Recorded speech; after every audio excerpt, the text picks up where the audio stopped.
sums கொடுத்துட்டாங்கன்னா 1 by m கண்டுபிடிப்பாங்க.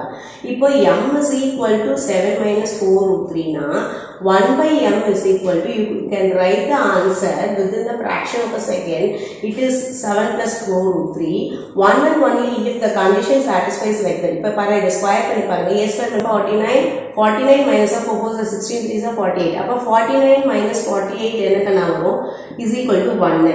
அப்போ இந்த மாதிரி இருக்கிற இடத்துல எல்லாம் நமக்கு இது உடனே என்ன எழுதிடலாம்னா 7 minus 4 root 3 னா இது 7 plus 4 root 3 plus 1 by m add பண்ணுறீங்க. உங்களுக்கு என்ன வரும் பாரு cancel ஆகிடும். you will get the answer as 14.